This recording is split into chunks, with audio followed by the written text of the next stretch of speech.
Welcome back to Who Died Today.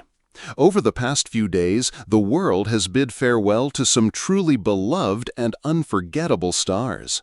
In today's episode, we pay heartfelt tribute to these remarkable lives and the legacies they've left behind. Before we begin, we kindly ask for a moment of support. If any of these stories have moved you or reminded you of someone special, please give this video a thumbs up to honor their memory. Thank you. Number 4. Karl Malden, the open-hearted everyman who redefined American character. Hollywood bows its head in reverence. A titan of the stage and screen. A man with a face you could trust and a voice you could never forget. Karl Malden has passed away. If Karl Malden ever touched your heart or inspired your journey, please give this video a thumbs up to pay tribute. Born on March 22, 1912 in Chicago, Illinois, to Serbian and Czech parents, he was given the name Mladen George Sekulovic. He didn't speak English until kindergarten. His journey from the steel mills of Gary, Indiana, to Oscar-winning greatness is a story etched in grit, discipline, and immense talent. Molden studied at the Goodman Theater in Chicago and later joined the legendary Group Theater in New York. His breakthrough came under director Elia Kazan with Broadway classics like A Streetcar Named Desire. In 1951, he reprised the role of Mitch on the big screen and won the Academy Award for Best Supporting Actor. From On the Waterfront to Patton, and as Detective Mike Stone in The Streets of San Francisco, Karl Malden became synonymous with integrity, humility, and strength. He later served as president of the Academy and was the longtime voice of American Express. Don't leave home without it. Despite his fame, he never lost touch with his roots, honoring his Serbian heritage by placing the name Sekulovic into his films whenever he could. His decades-long marriage to Mona Greenberg was one of Hollywood's longest, 70 years of love, loyalty, and quiet dignity. Karl Malden passed away peacefully of natural causes on July 1, 2009, at the age of 97, at his home in Brentwood, Los Angeles. He was a symbol of what Hollywood once was, built on craft, not glamour. A man who said, "I have an open hearth face." Leave a comment if Karl Malden's performances ever moved you. Like, share, and subscribe as we continue to remember legends, one story at a time. Number 3. Valerie Bertinelli, The Battle Behind the Smile. Breaking news. Today, we explore the astonishing journey of Valerie Bertinelli. For decades, she lit up our screens with laughter, heart, and warmth. But behind her smile was a quiet, invisible struggle. Now, after years away from the spotlight, she's back. And this time, she's letting the world in, fully, honestly, and vulnerably. What are your most cherished memories of Valerie? This is not just a comeback story. It's a testament to resilience, vulnerability, and the courage to face one's inner fears. From child star to beloved icon, Valerie Bertinelli has become a symbol of emotional honesty and reinvention. Valerie was born on April 23, 1960, in Wilmington, Delaware. The daughter of a General Motors executive, she moved often and struggled with insecurity from a young age. Even in her early years, Valerie showed a natural ability to connect. That spark of authenticity would later make her a household name. Her breakthrough came in 1975 when she was cast as Barbara Cooper in One Day at a Time. At just 15 years old, she was winning hearts and, eventually, 2 Golden Globe Awards. Critics called her radiant, real, and magnetic. In the 80s and 90s, Valerie starred in Sydney, Touched by an Angel, and Hot in Cleveland. She earned a star on the Hollywood Walk of Fame and later became a household name again through her Emmy-winning Valerie's Home Cooking. She seamlessly shifted from sitcoms to culinary shows, always bringing heart and joy. But behind the fame was pain. Valerie navigated divorce, body image struggles, the loss of her beloved mother, and, most profoundly, the death of her ex-husband Eddie Van Halen in 2020. Grief left a mark, and yet she kept showing up with honesty. Now, after years away from acting, she's returned. Partnering with Lifetime TV, Valerie is filming a new role that demands vulnerability and truth. "It's a beautiful role where I must break down all my barriers," she says. "I'm scared, but I'm doing it anyway." Valerie's motto is clear: walk through fear, don't run from it. She listens to solfeggio and binaural music on long commutes to quiet her mind. She studies her lines in the car and reflects with deep gratitude. Despite fatigue, she calls it the exhaustion of a job well loved. Her recent Instagram posts pull back the curtain. "Even after 53 years," she writes, "there's still clarity and excitement." But beneath the joy, Valerie confessed she still fights lingering anxiety. What is that exactly? Anxiety, especially the type Valerie describes, is more than nervousness. It's a quiet tension in the body, a fear that something might go wrong, a mental loop that whispers, "What if I fail?" "Even now," she admits, "my eyes never lie. You can see the fear in them." And yet, she keeps going. She smiles. She shows up. She lets the world see her as she is. And in doing so, she gives others permission to do the same. Valerie Bertinelli is alive. She is working. She is healing. She's not pretending to be fearless. She's showing us that strength and fear can live in the same body, and that it's okay. So today, we honor her not for a final goodbye, but for the bravery of showing up through pain. Valerie, thank you for your courage. And to our viewers, what part of Valerie's journey moved you the most? Keep Valerie in your thoughts as she fights her battle with anxiety, and remind her she's never alone. Number 2.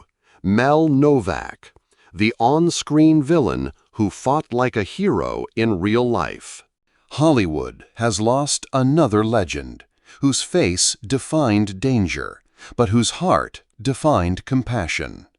Mel Novak, the unforgettable assassin from Game of Death and one of the most iconic villains in martial arts cinema, has passed away. Today, we honor the life of a man whose legacy cuts deeper than any action role he ever played. Please give this video a like to show your respect for a life fully lived and fiercely given. Born on June 16, 1934 in Pittsburgh, Pennsylvania, Novak's early path seemed destined for sports. A promising baseball player, he signed with the Pittsburgh Pirates until a career-ending injury forced him to dream anew. He stormed onto Hollywood screens in the 1970s, facing off against Bruce Lee, Chuck Norris, and Yul Brynner.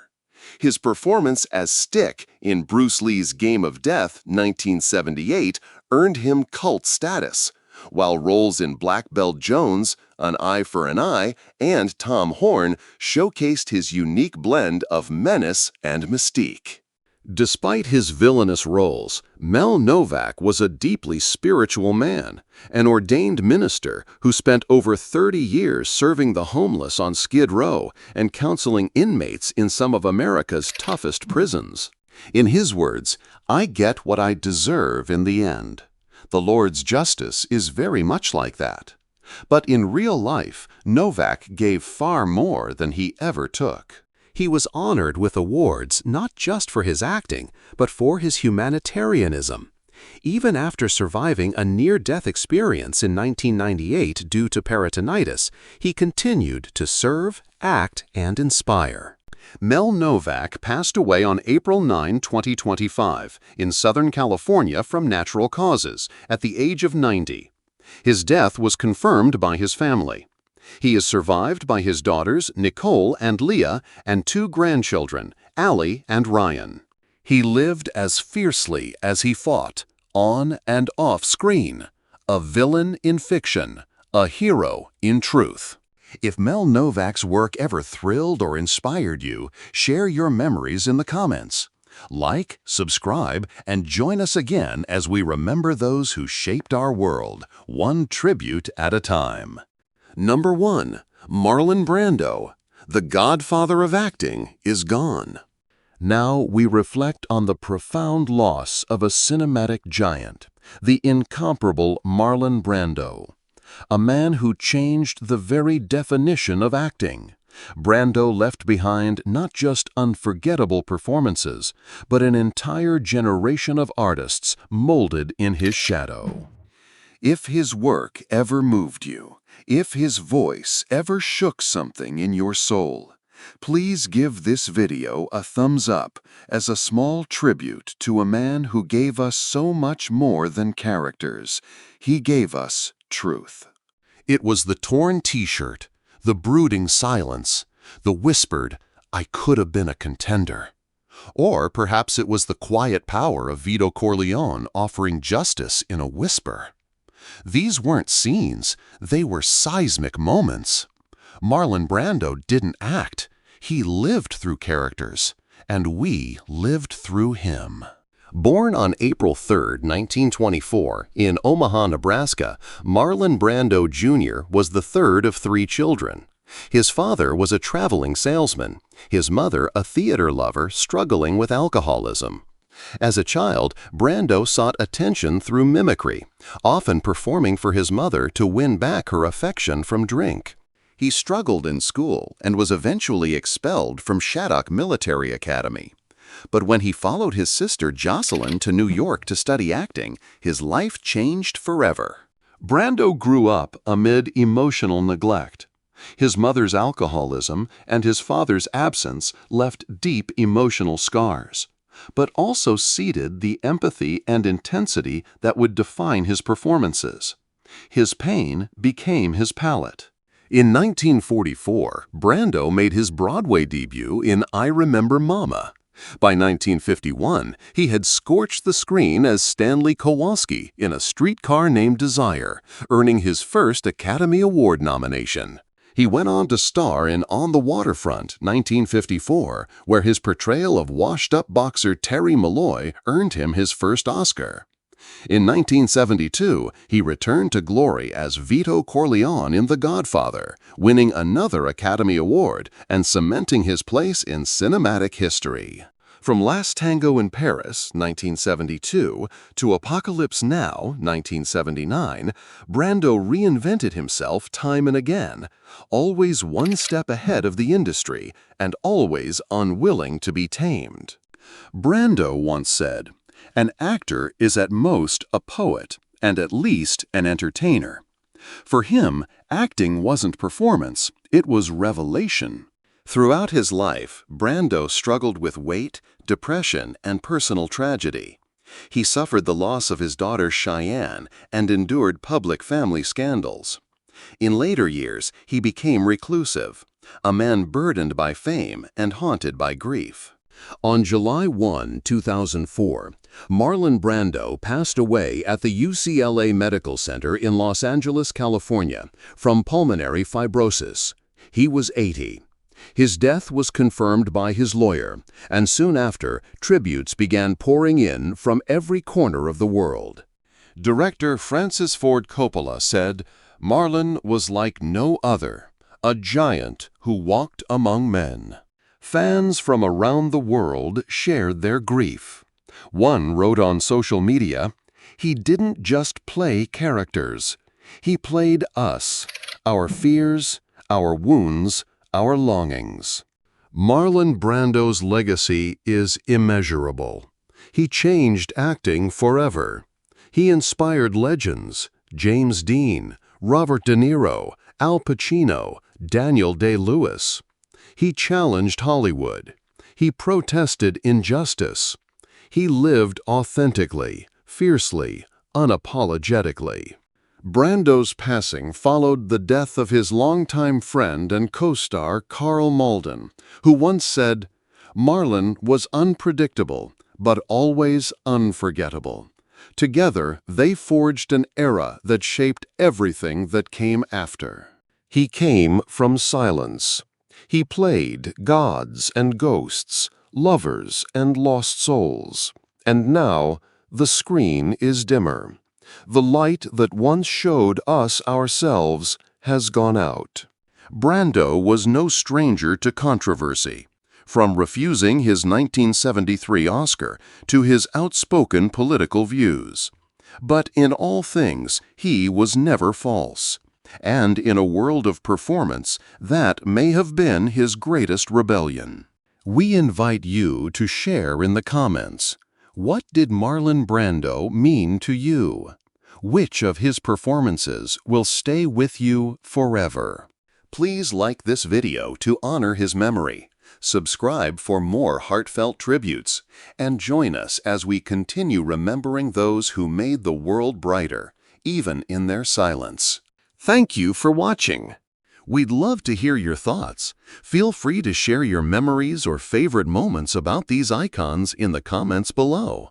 And if this tribute touched your heart, don't forget to subscribe for more emotional stories that celebrate the lives of those who will never be forgotten.